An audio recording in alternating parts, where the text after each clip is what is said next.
झारखंड में आदिवासियों के लिए आरक्षित लोकसभा और विधानसभा की सीटें कम हो जाएंगी। क्या परिसीमन से झारखंड में भारतीय जनता पार्टी मजबूत हो जाएगी? क्या परिसीमन के बाद झारखंड में सामान्य और ओबीसी सीटों की संख्या में बड़ा इजाफा होगा? यदि जनसंख्या के आधार पर ही परिसीमन हुआ तो झारखंड में बांग्लादेशी घुसपैठ का मुद्दा कितना प्रभावी होगा? परिसीमन को लेकर दक्षिण राज्यों की चिंता के बीच आखिर झारखंड के मुख्यमंत्री हेमंत सोरेन को किस बात की चिंता है?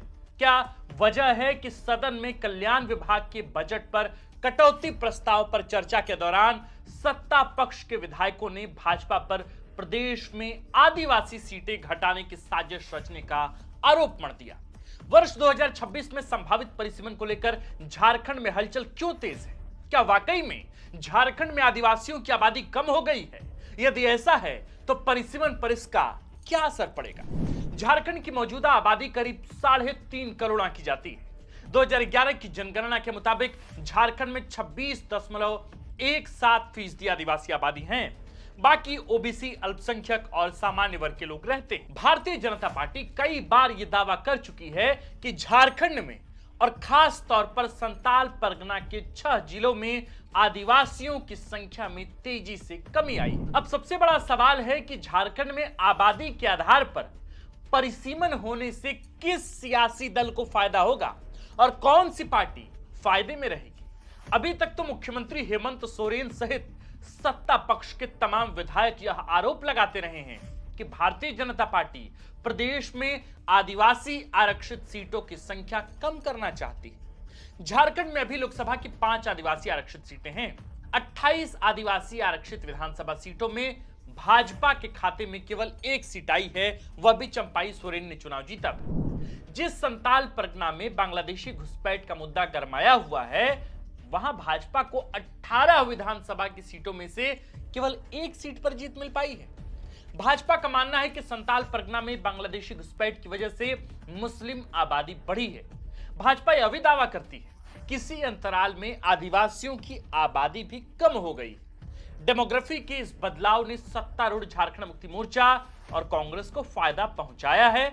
भाजपा यह आरोप भी लगाती है कि इस डेमोग्राफी से हो रहे फायदे को देखते हुए ही झामुमो और कांग्रेस मुस्लिम तुष्टीकरण की राजनीति करती है। भाजपा अब यहां एनआरसी की मांग कर रही है, चाहे वह गोड्डा सांसद निशिकांत दुबे हो, नेता प्रतिपक्ष बाबूलाल मरांडी हो, पूर्व मुख्यमंत्री रघुवर दास हो या फिर झामुमो से भाजपा में आए वरीय नेता चंपाई सोरेन। अभी हाल ही में 11 मार्च को सांसद निशिकांत दुबे ने लोकसभा में संताल परगना में डेमोग्राफी में हुए या यूं कहें कि डेमोग्राफी से बदलाव का मुद्दा उठाया और अलग संताल परगना राज्य की मांग तक कर दी।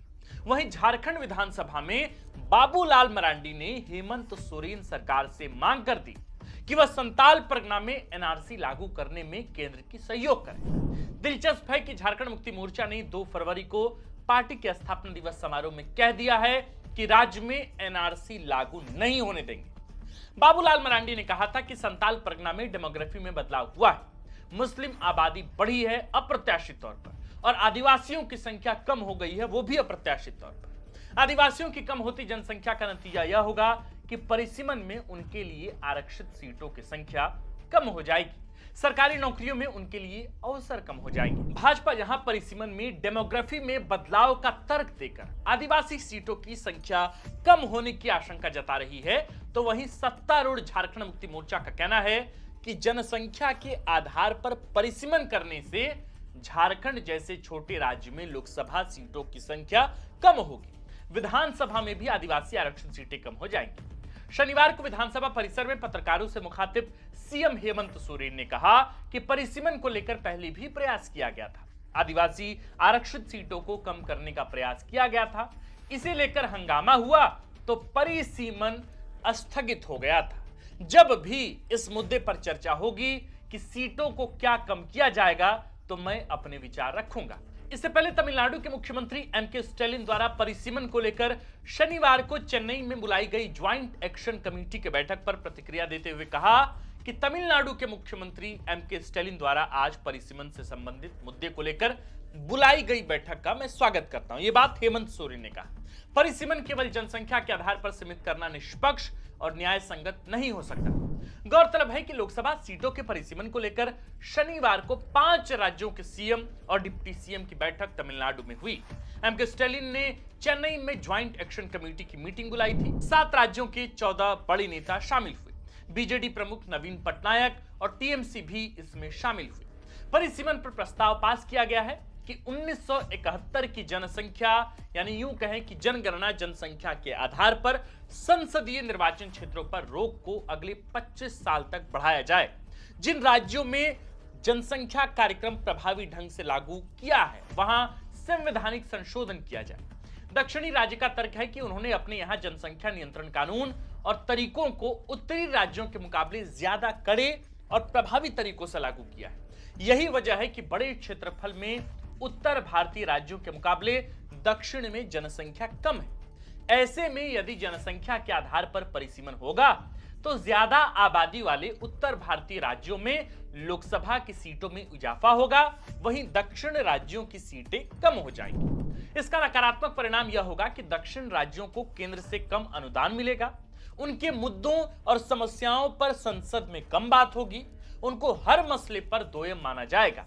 तमिलनाडु के सीएम एमके स्टालिन ने मांग की है कि परिसीमन के लिए केवल जनसंख्या यानी कि पॉपुलेशन आधार पर न होकर राज्यों की प्रति व्यक्ति आय, जीएसटी संकलन, कृषि आय और निर्यात आदि का भी मानदंड बनना चाहिए। उन्होंने अगली बैठक हैदराबाद में बुलाई। झारखंड में भी विधानसभा की 81 सीटें हैं। थोड़ा झारखंड पे बात कर लेते हैं। इसे हमेशा कम ही माना गया है। दरअसल 15 नवंबर सन 2000 को गठित झारखंड में 2014 के पहले हमेशा त्रिशंकु विधानसभा स्थिति बनती रही है। इसकी वजह केवल 81 विधानसभा सीटों के होने को माना गया। हालांकि 2014 में पहली बार भाजपा और 2019 एवं 2024 में इंडिया गठबंधन ने स्पष्ट जनादेश हासिल किया। हालांकि इसकी वजह सियासी जानकार पूर्व मुख्यमंत्री रघुवर दास की नीतियों की वजह से आदिवासियों का भाजपा से मोहभंग होने को मानते हैं। यह 2024 के लोकसभा और फिर विधानसभा चुनाव के नतीजों में भी दिखता है, जहां आदिवासी आरक्षित सीटों पर भाजपा को करारी हार मिली। सियासी जानकार मानते हैं कि भाजपा की मुख्य चिंता संताल परगना में कथित बांग्लादेशी घुसपैठ है। आंकड़े तस्दीक करते हैं कि मुस्लिम आबादी वहां अप्रत्याशित तौर पर बढ़ी है। मुसलमान आमतौर पर भारतीय जनता पार्टी के खिलाफ ही मतदान करते हैं, वहीं आदिवासी भी अब जेएमएम के पीछे लामबंद हो गए हैं। भाजपा की चिंता यह है कि यदि परिसीमन में संताल परगना में सीटों की संख्या बढ़ती है तो वहां की डेमोग्राफी भी इंडिया गठबंधन के घटक दलों के मुफीद होगी। मसलन यदि महगामा से अलग एक मेहरमा या गोड्डा से अलग पथरगामा विधानसभा, वहीं राजमहल में अलग साहिबगंज विधानसभा का गठन हुआ तो भी इंडिया गठबंधन की ही सीटें बढ़ेंगी। भाजपा इसलिए यहां एनआरसी चाहती है ताकि अवैध प्रवासियों की पहचान जल्द हो सके, आबादी नियंत्रित हो और पार्टी की अपनी योजनाओं की बदौलत न केवल आदिवासियों का विश्वास हासिल किया जा सके बल्कि गैर मुस्लिम मतदाताओं को हिंदुत्व के नाम पर इकट्ठा कर बड़ा वोट बैंक तैयार किया जा सके। वहीं जेएमएम को लगता है कि जनसंख्या के आधार पर लोकसभा और विधानसभा की सीटों में इजाफा तो होगा, लेकिन बांग्लादेशी घुसपैठ से बढ़ी मुस्लिम आबादी और घटती आदिवासी जनसंख्या का हवाला देकर केंद्र सरकार यहां आदिवासी आरक्षित सीटों की संख्या कम कर देगी और इसका उसको यानी कि जेएमएम कांग्रेस को नुकसान होगा। अब क्या सच है और क्या नहीं, किनकी आशंकाएं सही और किनके फायदे में रहने के चांसेस ज्यादा हैं, यह भविष्य के फिलहाल तो गर्भ में छिपा है। अभी जो भी चर्चा है वह 2011 की जनगणना के मुताबिक है। नई जनगणना प्रस्तावित है। नियम के मुताबिक हर हाल में 2026 तक परिसीमन का काम पूरा करना है। लोकसभा सीटों की संख्या बढ़ानी है क्योंकि भारत की आबादी 140 करोड़ का आंकड़ा पार कर चुकी है, इसलिए नया संसद भवन भी तो बना है। मेरे प्रिय सुधी दर्शकों, जाने से पहले महज दो टूक बात ये कि झारखंड में तो फिलहाल परिसीमन को लेकर बातें शुरू हो गई हैं, लेकिन इसके पहले सदन के अंदर बाबूलाल मरांडी ने एनआरसी का शिगुफा भी छोड़ दिया है। अब एक तरह से यह चर्चा के केंद्र में ही ये तमाम विषय कि झारखंड नहीं बल्कि पूरे देश में पहले जनगणना होगी, इसके बाद यहां एनआरसी लागू किया जाएगा और इसके बाद परिसीमन होगा जिससे आदिवासी सीटों की संख्या कम हो जाएगी। तो मेरे प्रिय सुधी दर्शकों, क्या वाकई आपको भी लगता है कि जो आदिवासी स्टेट का स्टेटस है झारखंड के पास, क्या वो छिन सकता है? क्या वाकई आपको लगता है कि राज्य में आदिवासी सीटें कम हो जाएंगी, चाहे वो लोकसभा की सीटें हो चाहे विधानसभा की?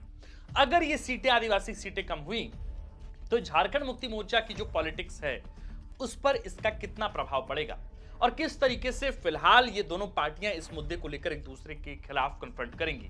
मसलन जेएमएम, कांग्रेस, राजद, वामदल और दूसरी तरफ बीजेपी, दूसरी तरफ जेडीयू, दूसरी तरफ आजसू, ये तमाम पार्टियां, ये तमाम पक्ष और विपक्ष के गठबंधन एक दूसरे के खिलाफ कैसे परिसीमन और एनआरसी के मुद्दे पर फिलहाल एक दूसरे को कन्फ्रंट करेंगी, ये भी देखना बहुत दिलचस्प होगा। आप देख रहे थे द फोर्थ पिलर। तमाम सवालों के जवाब आप भी दे सकते हैं, विचार अपने कमेंट में लिख सकते हैं। आप देख रहे थे फोर्थ पिलर। हमारा नाम आकाश आनंद है, कैमरे के पीछे हैं नीरज और इस खबर को लिखा है हमारे प्रिय साथी सूरज ठाकुर।